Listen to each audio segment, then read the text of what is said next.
सम्मानित साथियों, नमो बुद्धाय, जय भीम। हमेशा की भांति एक बार पुनः हम लेकर उपस्थित हो चुके हैं आज का डॉक्टर अंबेडकर संदेश लेकर। आज के डॉक्टर अंबेडकर संदेश में विषय रहेगा दूसरों पर निर्भरता को त्याग कर एकजुट हों और संगठन को प्रभावी बनाएं। ये बात बाबा साहब कहते हैं। किस परिप्रेक्ष्य में बाबा साहब कहते हैं? आज के डॉक्टर अंबेडकर संदेश में बाबा साहब पुरानी यादों को याद करते हुए कहते हैं कि एक मुसलमान ने हमारा अपमान किया, ये कहकर कि आप नीच जात के हैं। वो चीज़ भी हम आज बताने वाले हैं बाबा साहब के ही शब्दों में और क्या कुछ कहा। साथ ही साथ हम आज के डॉक्टर अंबेडकर संदेश में आपको बताएंगे कि 21 जनवरी 1949 को 1 लाख लोगों को संबोधित करते हुए बाबा साहब ने एक ऐसी कहानी सुनाई जो आज भी प्रासंगिक है। यानी कि वो कहानी सुनकर आप महसूस करेंगे कि बाबा साहब किन परिस्थितियों का जिक्र कर रहे हैं और निश्चित रूप से स्वाभिमान जगाने के लिए ये बाबा साहब का भाषण क्रांतिकारी होने वाला है। लेकिन उससे पहले हम आपको बताएंगे आज के डॉक्टर अंबेडकर संदेश के शुरुआती आधे भाग में हम ये बताएंगे कि किस तरह से बाबा साहब का सम्मान किया जाता था और उसके बाद बाबा साहब का ये स्पीच। धैर्य बनाए रखिए सम्मानित साथियों, 10 से 15 मिनट का वीडियो है। अगर धैर्य के साथ आप बात करेंगे तो पूरा निष्कर्ष आप निकाल पाएंगे। सीधे आगे बढ़ते हैं। बाबा साहब डॉक्टर अंबेडकर संपूर्ण वाङ्मय खंड 40 से पेज नंबर 121 से 124 तक लेकर हम उपस्थित हुए हैं। बाबा साहब डॉक्टर भीमराव अंबेडकर और माई साहब अंबेडकर का सत्कार समारोह मनमाड़ में बड़ी धूमधाम से संपन्न हुआ। उसके बाद उन्होंने पहले से तय कार्यक्रम के अनुसार 16 जनवरी 1949 की मध्यरात्रि से हैदराबाद संस्थान के दौरे की शुरुआत की। रात के 1:30 बजे वे मनमाड़ स्टेशन से पहुँचे। 17 जनवरी 1949 के तड़के वे इस दौरे के पहले स्थान पर अर्थात औरंगाबाद पहुँचे। वहाँ तक कि यात्रा के दौरान ट्रेन स्टेशनों पर रुकी। वहाँ उनका सम्मान हार्दिकता के साथ संपन्न हुआ। हर स्टेशन पर अस्पृश्य जनता बड़ी धूमधाम से बड़ी संख्या में उपस्थित थी। गैस बत्तियाँ, रंग बिरंगी कागजी पताकाओं से लगभग सभी स्टेशन सजाए गए थे। सभी विभिन्न मतों को मानने वाले लोग गए थे। औरंगाबाद स्टेशन पर जनता की अभूतपूर्व भीड़ इकट्ठा थी। सभी दलों के लोग डॉक्टर बाबा साहब के स्वागत के लिए वहां उपस्थित थे। सैकड़ों पुष्प गुच्छ एवं फूल मालाएं डॉक्टर बाबा साहब और माई साहब अंबेडकर को अर्पण किया गया। इस वक्त हर ओर भीम भगवान की जय का नारा गूंज रहा था। सम्मानित साथियों, बाबा साहब का इतना सम्मान कि जितना लोग भगवान को नहीं करते। अब पुरानी बात याद करते हुए क्या कुछ कहते हैं। चलते चलते बाबा साहब इस बात को कहते हैं। औरंगाबाद के civil administrative officer Ayushman Rajwade, DSP Ayushman Arekar और अन्य पुलिस अधिकारी अपने पूरे लाव लश्कर के साथ उपस्थित थे।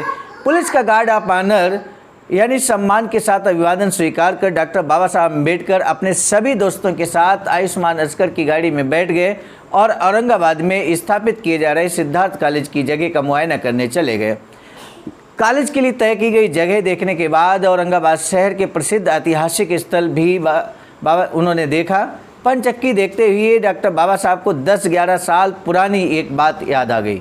दिल खोलकर वह हंसे और तुरंत आयुष्मान भावराव गायकवाड़ को बुलाकर याद दिलाया कि 10-11 साल पहले औरंगाबाद के मुसलमानों द्वारा दौलताबाद का किला देखते हुए उनका अपमान ये कहकर किया था कि आप नीच जात के हैं। एक बार फिर हंसकर डॉक्टर साहब बाबा साहब ने कहा, वही मुसलमान आज मुझे अपने जूतों समेत उनके भगवान के पास ले जाने के लिए भी तैयार हैं। पंचक्की के पड़ोस में स्थित मस्जिद में 250-300 साल पहले हुए किसी फकीर के कपड़े बेहद एहतियात से रखे हुए देखकर तथा उस पर की गई कढ़ाई को देखते हुए उन्होंने प्राचीन कला वैभव की प्रशंसा की। वहीं कुछ देर तक आराम करने के बाद उन्होंने ठंडा पानी पिया। उस वक्त एक मुसलमान फोटोग्राफर ने उनकी कई तस्वीरें खींची। कुछ देर आराम करने के बाद बाबा साहब औरंगाबाद के स्टेट गेस्ट हाउस में दोपहर के भोजन के लिए लौट आए। हैदराबाद के लिए इसके बाद रवाना होते उसी दिन शाम की गाड़ी से हैदराबाद के लिए रवाना हुए। औरंगाबाद आते हुए स्टेशन पर जिस प्रकार उनका स्वागत किया गया था उसी प्रकार औरंगाबाद से सिकंदराबाद के बीच के स्टेशनों पर भी हुआ।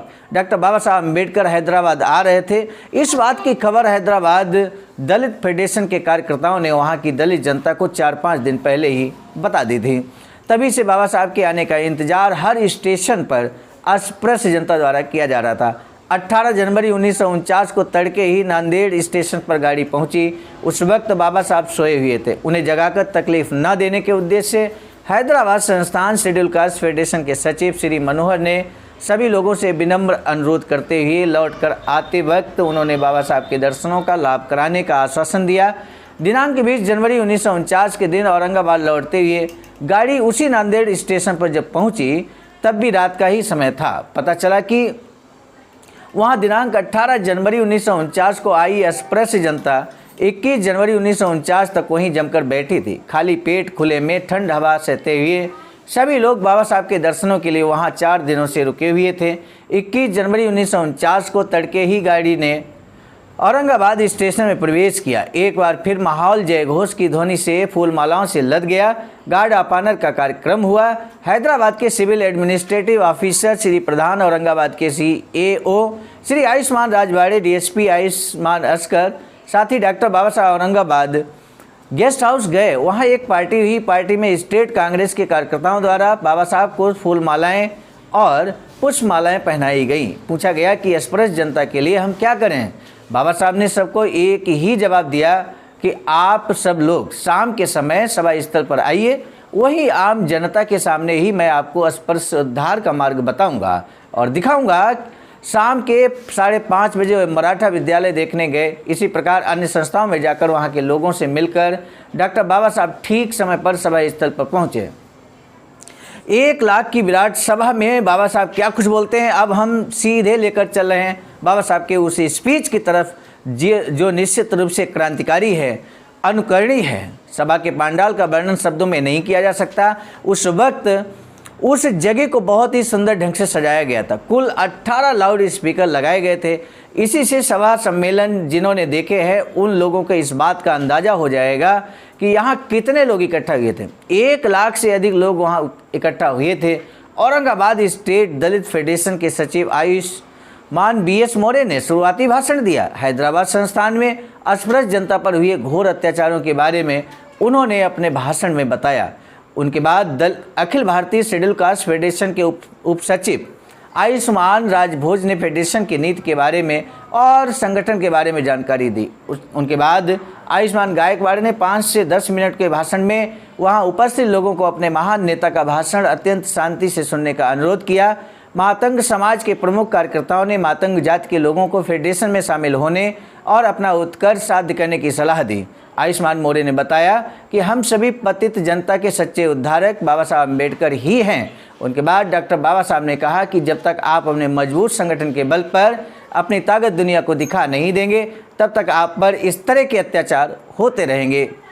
बहुत महत्वपूर्ण बाबा साहब यहाँ पर कहते हैं कि जब तक अपने मजबूत संगठन के बल पर अपनी ताकत दुनिया को नहीं दिखा देंगे तब तक आप पर इस तरह के अत्याचार होते रहेंगे। कहने का तात्पर्य ये है कि अगर आपको अत्याचार रोकना है तो आपको संगठित होना पड़ेगा। ये बात बाबा साहब कहते हैं। अन्याय अत्याचार को संगठित होकर ही हमें रोकना होगा। इस संदर्भ में आपको वेदों में लिखी एक कहानी सुनाने का मेरा मन है। सामान्य साथियों, इस कहानी को आप भी ध्यान से सुनिएगा। क्या कहते हैं बाबा साहब? कहते हैं एक बार एक बकरा भगवान के पास शिकायत लेकर गया। उसने कहा, भगवान तुमने सारी दुनिया बनाई, पशु पक्षी, पेड़ पौधे, मनुष्य प्राणी आदि संपूर्ण चराचर की तुमने निर्माण किया है। इसी नाते तुम हमारे पिता और हम तुम्हारी संतानें हुए, यानी रिश्ते में हम सब भाई भाई हुए। तुम्हारे ही बनाए शेर सिंहों द्वारा तुम्हारी आंखों के सामने हम बकरियों को बिना किसी लाज लिहाज के, बिना किसी पाप पुण्य की परवाह किए बगैर खा जाना क्या ठीक है? इस पर भगवान ने जवाब दिया। कहा, सही वास्तविकताएं हैं। तुमने जो कहा है वो बिल्कुल सही है, तुम्हारे कहे अनुसार सही बात है। लेकिन उसी के साथ ये बात भी सही है कि तुम्हारा जो बाह्य स्वरूप है इतना डरपोक है, बेचारा है कि इस वक्त तुम्हारा निर्माता होने के बावजूद तुम्हें खा जाने का मेरा मन कर रहा है।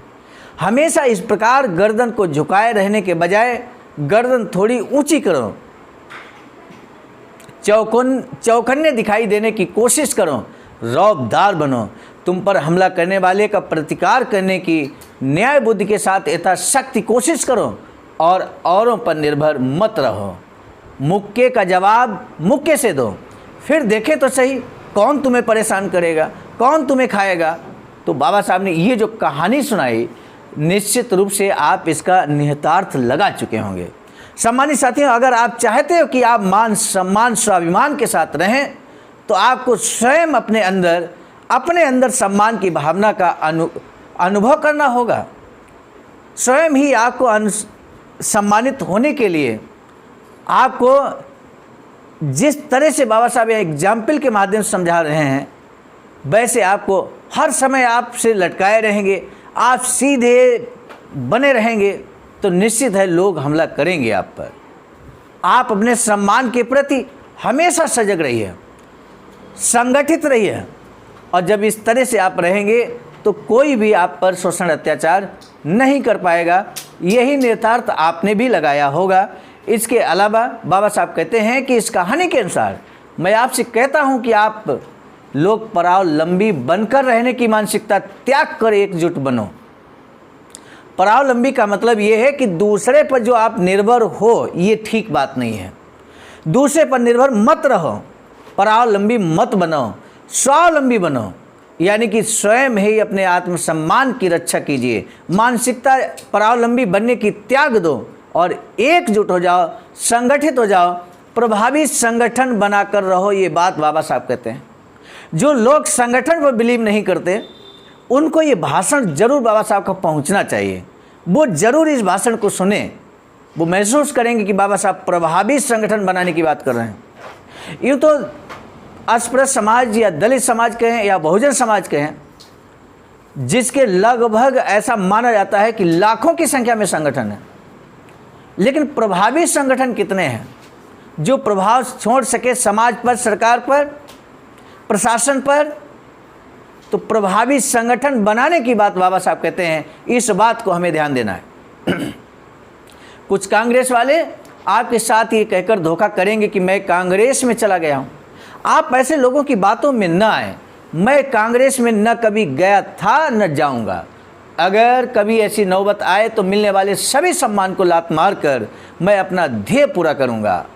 अब इस स्पृश्य वर्गीयों द्वारा मेरा सम्मान किया जाता है, बड़े बड़े अधिकारी मेरा सम्मान करते हैं। आज इन लोगों को अगर मुझसे डर लगता है तो उसकी वजह उनके इस यकीन में है कि मेरे पीछे अत्यंत प्रभावी और राजनीति के धुरंधर लोगों की शक्ति है। इसलिए मैं कहता हूं कि ये सम्मान, ये गौरव मेरा नहीं है, ये आप लोगों का है जिन पर उन लोगों ने अत्याचार किए थे। मैं केवल निमित्त मात्र हूँ।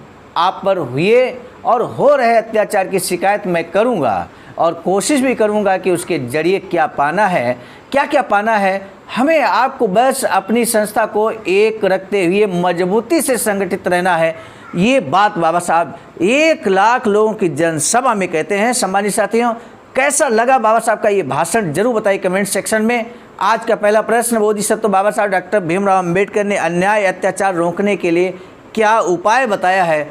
निश्चित रूप से आप आंसर कर सकते हैं। दूसरा प्रश्न है, बाबा साहब डॉक्टर अंबेडकर के कहानी से समाज को क्या प्रेरणा लेनी चाहिए? इन 2 प्रश्नों में से किसी एक का जवाब देना जरूरी है। आज का डॉक्टर अंबेडकर संदेश समाप्त करने से पहले हम आपको बता दें, बाबा साहब की अधूरी इच्छा के अनुरूप एक वैचारिक सेंटर निर्माणाधीन है, सारनाथ, वाराणसी, राज्य उत्तर प्रदेश, देश भारत में। आप भी अपना अमूल्य योगदान कर सकते हैं। सम्मानित साथियों, आज का डॉक्टर अंबेडकर संदेश हम लेकर आए थे मिशन नायक बुद्ध मित्र मुसाफिर सर, राष्ट्रीय अध्यक्ष आवाज का नई दिल्ली की प्रेरणा में, और साथ ही साथ संकलनकर्ता के रूप में परम आदरणीय विजय कुमार बौद्ध जी, प्रांतीय कोषाध्यक्ष आवाज का बिहार, प्रस्तुतकर्ता के रूप में मैं स्वयं सर्वजीत आर्य, राष्ट्रीय मीडिया प्रभारी, IT सेल आवाज का नई दिल्ली। मिलेंगे नए डॉक्टर अंबेडकर संदेश में, तब तक दीजिए इजाजत। आप सभी को सादर नमो बुद्धाय, जय भीम।